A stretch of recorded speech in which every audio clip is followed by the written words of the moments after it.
क्या आप भी हर छोटी बात पर जरूरत से ज्यादा सोचते हैं? क्या आपका दिमाग 24 घंटे चालू मशीन की तरह चलता रहता है? अगर ऐसा हो गया तो कहीं गलती न हो जाए, लोग क्या सोचेंगे? अगर हाँ, तो ये वीडियो आपके लिए है, क्योंकि आज हम बात करने वाले हैं उस किताब की जो आपके ओवरथिंकिंग के तूफान को शांति की लहरों में बदल सकती है। काम योर थॉट्स, निक ट्रेंटन द्वारा लिखी गई एक ऐसी किताब जो सिखाती है कैसे अपने विचारों को नियंत्रित करें, तनाव कम करें और सच में जीना शुरू करें। तो आइए साथ मिलकर सीखते हैं कैसे मन को शांत किया जाए, विचारों को नहीं। चैप्टर 1, मस्तिष्क की व्याकुलता, ब्रेन चटर। हमारा दिमाग कभी रुकता नहीं है। सुबह उठते ही विचारों की बाढ़ शुरू हो जाती है। आज क्या होगा? कहीं देर तो नहीं हो जाएगी? कल जो बात हुई थी वो सही थी या नहीं? ये लगातार चलने वाला शोर, यही है ब्रेन चैटर। लेखक निक ट्रेंटन कहते हैं कि यही मानसिक शोर हमारे भीतर की शांति को सबसे ज्यादा नुकसान पहुंचाता है। ये विचार ऐसे होते हैं जैसे बिना रुके चलने वाला रेडियो, जो दिन रात कुछ न कुछ बोलता रहता है, चाहे हम सुनना चाहे या नहीं। लेकिन सबसे दिलचस्प बात यह है कि ये विचार हमेशा सच्चे नहीं होते। हमारा दिमाग हमें सुरक्षित रखने के लिए बहुत सी कल्पनाएं, डर और संभावनाएं बनाता है ताकि हम तैयार रहें। मगर यही तैयारी कभी कभी जरूरत से ज्यादा हो जाती है और हम ओवरथिंकिंग में फंस जाते हैं। यानी दिमाग हमें बचाने की कोशिश करता है, लेकिन उल्टा हमें बेचैन कर देता है। लेखक बताते हैं कि विचार आना समस्या नहीं है। हर इंसान के मन में आते हैं। समस्या तब होती है जब हम उन विचारों के साथ बहने लगते हैं, मानो वे हमारी असलियत हो। असल में विचार सिर्फ विचार है, वे सच्चाई नहीं है। अगर हम उन्हें सिर्फ देखना सीख जाए, बिना हर एक को पकड़ने की कोशिश किए, तो उनका असर धीरे धीरे कम होने लगता है। इस चैप्टर में लेखक एक खूबसूरत उपमा देते हैं। वे कहते हैं, आपका मन एक आसमान है और आपके विचार बादल हैं। कभी कभी आसमान में बादल घने हो जाते हैं, मगर इसका मतलब ये नहीं कि आसमान गायब हो गया। उसी तरह हमारे भीतर की शांति हमेशा रहती है, बस हमें बादलों के पार झांकना सीखना है। तो पहला कदम है अपने विचारों को नोटिस करना, न कि उनसे जुड़ जाना। जब अगली बार आपके मन में बेचैनी भरे विचार आए, बस एक गहरी सांस लें और अपने आप से कहें, यह सिर्फ एक विचार है, हकीकत नहीं। धीरे धीरे आप पाएंगे कि वो मानसिक शोर उतना हावी नहीं रहा। यही है इस अध्याय का मूल संदेश। विचारों को शांत करने का रास्ता विचारों से लड़ना नहीं, बल्कि उन्हें स्वीकार करना और जाने देना है। जब आप ये सीख लेते हैं, तभी मन के भीतर शांति की जगह बनने लगती है। चैप्टर 2, भावनात्मक नियंत्रण, इमोशनल रेगुलेशन। कभी कभी हम सोचते हैं कि हमारी जिंदगी की सबसे बड़ी समस्या हमारे हालात है, लेकिन सच ये है कि असली चुनौती हालात नहीं, बल्कि हमारी प्रतिक्रिया होती है। लेखक निक ट्रेंटन कहते हैं कि जब कोई स्थिति आती है तो हमारे पास 2 रास्ते होते हैं, या तो तुरंत प्रतिक्रिया देना या फिर रुककर सोच समझकर जवाब देना। पहला रास्ता हमें भावनाओं का गुलाम बना देता है और दूसरा हमें भावनाओं का मालिक। जब हम गुस्सा होते हैं, डरते हैं या दुखी होते हैं, तो दिमाग में एक रासायनिक तूफान उठता है। उस वक्त हमें लगता है कि वही भावना ही सच है, वही सब कुछ है। लेकिन लेखक कहते हैं, भावनाएं झूठ नहीं बोलती, पर वे पूरी सच्चाई भी नहीं होती। कभी कभी वे केवल हमारी पिछली यादों, अधूरी उम्मीदों या मन की असुरक्षाओं का प्रतिबिंब होती है। अगर हम हर भावना को तुरंत मान ले, तो हम एक ऐसे जहाज की तरह बन जाते हैं जो हर लहर के साथ दिशा बदल देता है। भावनात्मक नियंत्रण का मतलब है अपनी भावनाओं को दबाना नहीं, बल्कि उन्हें देखना और समझना। जब आप गुस्सा महसूस करते हैं, तो खुद से पूछें, मैं वास्तव में किस बात से आहत हूं? जब आप डरते हैं, तो सोचें, क्या मैं किसी पुराने अनुभव को फिर से जी रहा हूं? ये आत्म प्रश्न ही आपको प्रतिक्रिया से प्रतिक्रिया विहीनता की ओर ले जाते हैं। लेखक एक बहुत सुंदर उदाहरण देते हैं। वे कहते हैं, जब आपकी भावनाएं उबलते पानी की तरह गर्म हो, तब कोई भी निर्णय न ले। पहले उन्हें ठंडा होने दे, फिर स्पष्टता अपने आप आ जाएगी। और सच यही है, जब मन शांत होता है तभी हम चीजों को साफ देख पाते हैं। भावनाओं को नियंत्रित करने का सबसे आसान तरीका है रुक जाना। गहरी सांस ले, कुछ सेकंड रुकें और खुद से पूछें, क्या यह भावना मुझे उस दिशा में ले जा रही है जहां मैं जाना चाहता हूं? ये एक छोटा सा पल, लेकिन ये पल आपकी पूरी प्रतिक्रिया बदल सकता है। इस चैप्टर का सार यही है कि हमें भावनाओं से भागना नहीं है, बल्कि उनके साथ बैठना सीखना है। हर भावना एक संदेश लेकर आती है, बस हमें उसे सुनने की कला सीखनी है, न कि उससे डरना। जब आप ये अभ्यास बार बार करते हैं, तो धीरे धीरे आपके भीतर एक शांत, परिपक्व ऊर्जा बनने लगती है। आप अब हालातों के गुलाम नहीं रहते, बल्कि हालात आपके भीतर की शांति को डगमगा नहीं पाते। तो अगली बार जब कोई मुश्किल स्थिति आए, याद रखें, आप अपनी भावनाएं नहीं हैं, आप वो है जो उन्हें देख रहे हैं।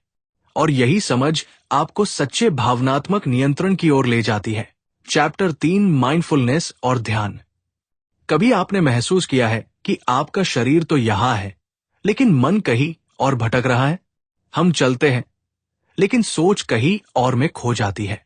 हम खाते हैं, लेकिन दिमाग किसी अधूरे काम में उलझा रहता है। लेखक निक ट्रेंटन कहते हैं, यही हमारी सबसे बड़ी आदत बन चुकी है, अनजाने में जीना। हम हर पल मौजूद हैं, लेकिन पूरी तरह यहां नहीं है। यहीं से शुरू होती है माइंडफुलनेस की यात्रा। माइंडफुलनेस का मतलब है इस पल में पूरी तरह जीना, बिना अतीत के पछतावे या भविष्य की चिंता के। जब आप माइंडफुल होते हैं, तो आपका ध्यान अपने अनुभव पर रहता है, आपकी सांस, आपके आसपास की आवाजें और आपके भीतर की शांति पर। यह कोई रहस्यमय तकनीक नहीं, बल्कि एक साधारण अभ्यास है, बस इस पल को महसूस करना। लेखक कहते हैं कि जब हम अपने विचारों को बिना जज किए देखना सीखते हैं, तब हम उनके कैदी नहीं रहते। जैसे कोई नदी बह रही हो और आप किनारे पर खड़े होकर उसे देखते रहें। वही है ध्यान की असली स्थिति। विचार आएंगे, जाएंगे, लेकिन आप उन पर बहेंगे नहीं, बस देखेंगे। ध्यान के दौरान दिमाग का शांत होना जरूरी नहीं है। असल में ध्यान का मकसद शांति बनाना नहीं, बल्कि ये समझना है कि विचार कैसे आते जाते हैं। शांति खुद ब खुद आती है जब हम उनसे लड़ना छोड़ देते हैं। लेखक कहते हैं, ध्यान वो नहीं है जहां विचार रुक जाते हैं, बल्कि वो जगह है जहां आप उनसे ऊपर उठ जाते हैं। अगर आप नए हैं, तो बस कुछ मिनटों से शुरुआत करें। हर दिन कुछ पल आंखें बंद करके अपनी सांस पर ध्यान दें। सांस अंदर जाती हुई महसूस करें, सांस बाहर आती हुई महसूस करें। अगर विचार आए, तो बस उन्हें नोटिस करें और धीरे से वापस सांस पर लौट आएं। धीरे धीरे आप महसूस करेंगे कि मन कम भटकता है और आपके भीतर एक स्थिरता आने लगी है। माइंडफुलनेस सिर्फ ध्यान के दौरान नहीं, बल्कि हर काम में हो सकती है। जब आप खाना खा रहे हो, तो स्वाद महसूस करें। चलते वक्त अपने कदमों की लय सुने। किसी से बात करते वक्त पूरी तरह उस क्षण में रहें। यही छोटे छोटे अभ्यास आपकी जिंदगी को गहराई से बदल देते हैं। इस अध्याय का संदेश बहुत सादा, लेकिन गहरा है। शांति कहीं बाहर नहीं है, वो आपके भीतर है। बस मन को वर्तमान में टिकाना सीख लीजिए और आप पाएंगे कि जीवन हमेशा से उतना ही सुंदर था, जितना आप देखना भूल गए थे। चैप्टर 4, संज्ञानात्मक व्यवहार चिकित्सा, कॉग्निटिव बिहेवियरल थेरेपी। क्या कभी आपने महसूस किया है कि जब कोई नकारात्मक विचार आता है, तो वो एक के बाद एक और कई नकारात्मक सोचों को जन्म देता है? जैसे ही दिमाग कहता है, मैं ये नहीं कर पाऊंगा, तुरंत ही दूसरा विचार आता है, शायद मैं कभी कुछ नहीं कर पाऊंगा, और फिर पूरा मूड गिर जाता है। यही है वो जगह जहां लेखक निक ट्रेंटन हमें एक बेहद शक्तिशाली साधन से परिचित कराते हैं, कॉग्निटिव बिहेवियरल थेरेपी यानी सीबीटी। सीबीटी हमें यह समझना सिखाती है कि हमारी भावनाएं और हमारे व्यवहार सीधे हमारे विचारों से जुड़े होते हैं। अगर विचार विकृत हैं, तो हमारी भावनाएं और कर्म भी वैसे ही हो जाते हैं। लेकिन अगर हम इन विचारों को पहचान लें और चुनौती दें, तो हम अपने अनुभवों को बदल सकते हैं। लेखक कहते हैं कि हर व्यक्ति के भीतर कुछ सोचने के पैटर्न होते हैं, जैसे मैं हमेशा असफल रहता हूं, या कोई मुझे पसंद नहीं करता, या कुछ भी अच्छा नहीं होने वाला। ये विचार हमारे जीवन की सच्चाई नहीं है, बल्कि ये मान्यताएं हैं जिन्हें हमने बार बार दोहराकर सच मान लिया है।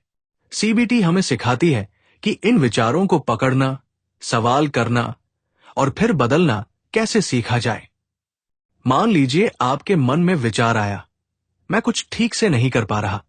सीबीटी कहती है, रुकिए, पहले इस विचार को देखें। क्या यह सच है? क्या हर बार ऐसा हुआ है? क्या कभी आपने कुछ अच्छा नहीं किया? क्या आप किसी एक गलती के कारण खुद को पूरी तरह गलत ठहरा रहे हैं? जब आप इन सवालों को पूछते हैं, तो धीरे धीरे विचार की सच्चाई खुलने लगती है और आप समझते हैं कि यह सिर्फ एक अतिशयोक्ति थी, कोई हकीकत नहीं। सीबीटी का असली उद्देश्य ये नहीं कि आप अपने विचारों को रोक दें, बल्कि ये कि आप उनके पीछे की कहानी को समझें। क्योंकि जब कहानी बदलती है, तो भावना भी बदल जाती है, और जब भावना बदलती है, तो व्यवहार अपने आप बदलने लगता है। लेखक बताते हैं कि सीबीटी एक तरह का मानसिक आईना है। यह हमें खुद से ईमानदार होने का अवसर देता है। हम अपने दिमाग के झूठों को पकड़ना सीखते हैं और उन्हें सच्चाई की रोशनी में देखने लगते हैं। धीरे धीरे ये प्रक्रिया आपके भीतर आत्मविश्वास, स्पष्टता और शांति लाती है। तो जब अगली बार आपका मन कहे, मैं ये नहीं कर सकता, थोड़ा ठहरिए और जवाब दीजिए, शायद ये सिर्फ एक विचार है और मैं इसे चुनौती दे सकता हूं। याद रखिए, विचार वही ताकत रखते हैं जो आप उन्हें देते हैं। और जब आप अपने विचारों को पहचानना और समझना शुरू कर देते हैं, तो आपकी जिंदगी अपने आप बदलने लगती है, अंदर से, शांत और गहराई से। चैप्टर 5, दुख, असहिष्णुता और अनिश्चितता को स्वीकारना। जिंदगी कभी पूरी तरह हमारी योजना के मुताबिक नहीं चलती। कभी चीजें बिगड़ जाती हैं, कभी सपने अधूरे रह जाते हैं, और कभी कभी तो हम बस नहीं जानते कि आगे क्या होगा। लेखक निक ट्रेंटन कहते हैं, यही अनिश्चितता हमें सबसे ज्यादा डराती है, क्योंकि हम सब नियंत्रण में रहना चाहते हैं। हम चाहते हैं कि सब कुछ साफ हो, तय हो, हमारे हिसाब से हो। लेकिन जिंदगी का असली स्वभाव ही अनिश्चितता है। हम जितना ज्यादा नियंत्रण करने की कोशिश करते हैं, उतना ही ज्यादा हम घबराने लगते हैं। हम क्या होगा अगर के अनगिनत जाल में फंस जाते हैं। क्या होगा अगर चीजें गलत हो गई? क्या होगा अगर मैं असफल हुआ? क्या होगा अगर किसी ने मुझे छोड़ दिया?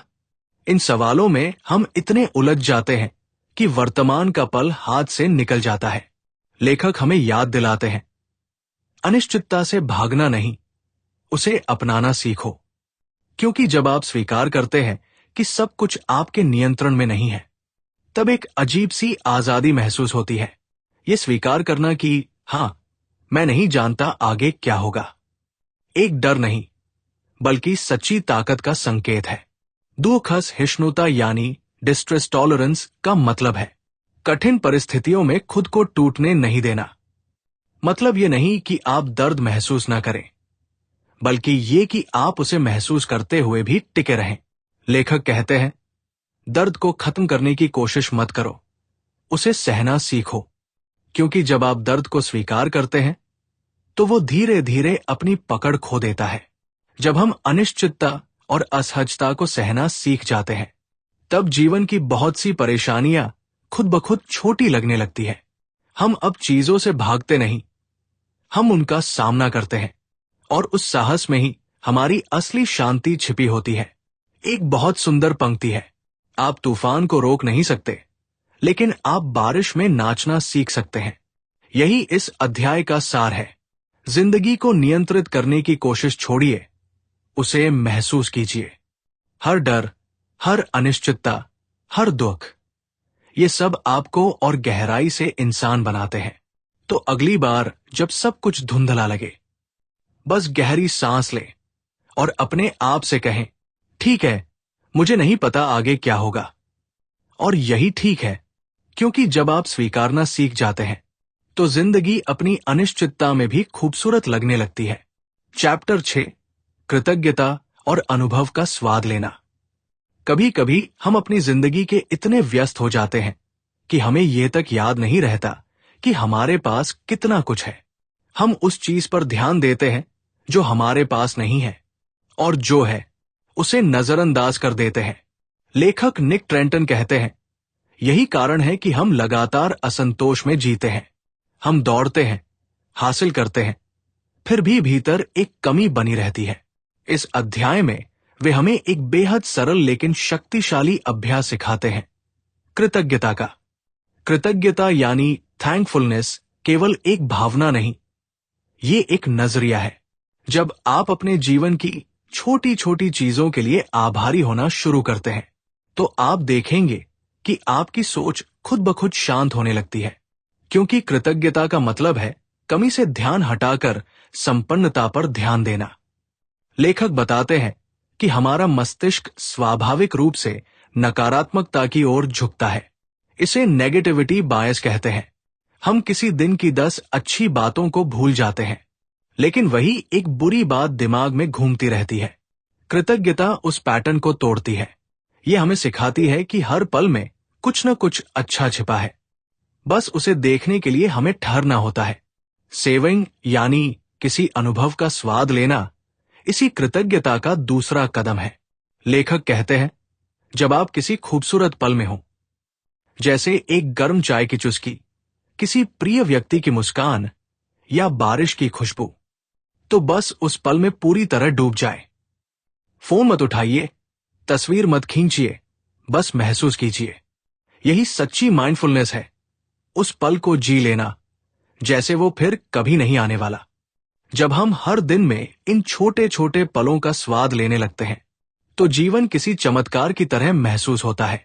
धीरे धीरे हमारे भीतर कृतज्ञता एक आदत बन जाती है।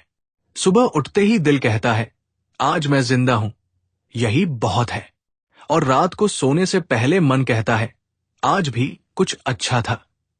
लेखक कहते हैं कि कृतज्ञता चिंता का सबसे बड़ा इलाज है, क्योंकि जब हम उस पर ध्यान देते हैं जो हमारे पास है तो दिमाग को कमी का डर महसूस नहीं होता।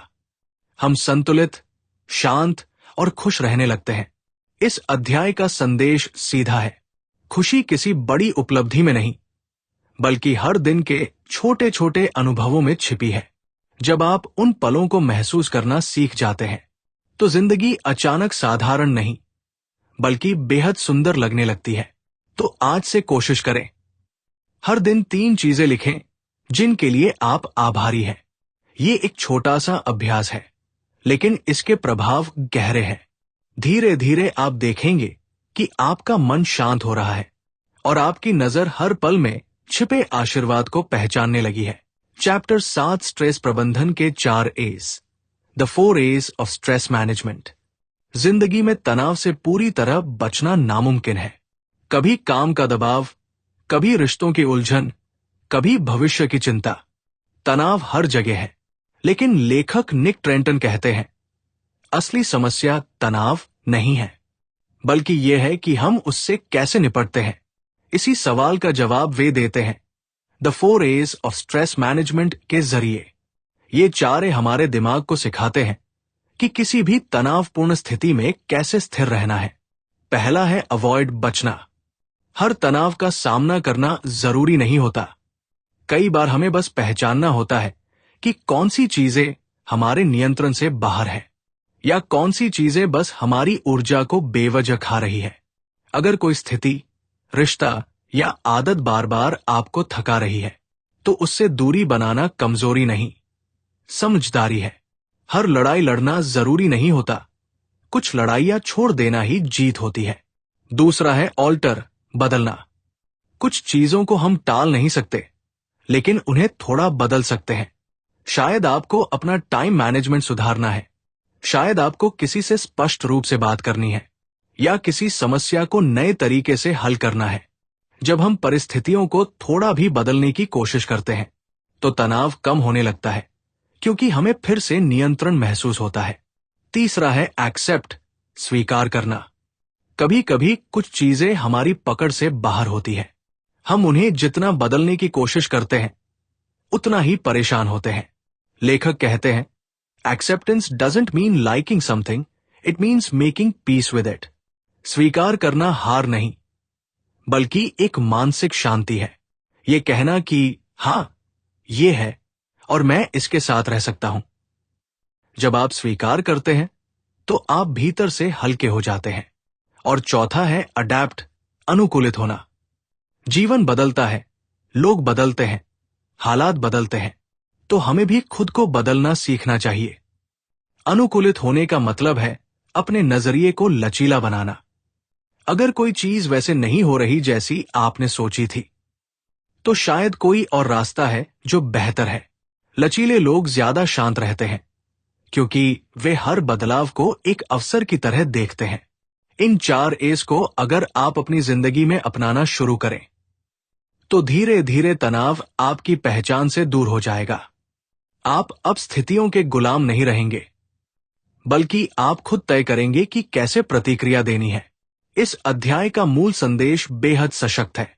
तनाव से भागो मत, उसे समझो। कभी बचो, कभी बदलो, कभी स्वीकार करो और कभी खुद को ढाल लो। क्योंकि शांति बाहर से नहीं आती, वो भीतर से आती है, जब हम जीवन को जैसा है वैसे ही स्वीकारना सीख लेते हैं। तो जब अगली बार तनाव महसूस हो, बस अपने आप से पूछिए, क्या मुझे इससे बचना चाहिए, इसे बदलना चाहिए, इसे स्वीकार करना चाहिए या खुद को भाल लेना चाहिए? जवाब जो भी हो, वही आपका शांति की ओर पहला कदम होगा।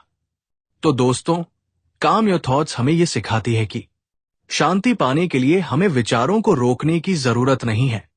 हमें बस उनके साथ जीना सीखना है।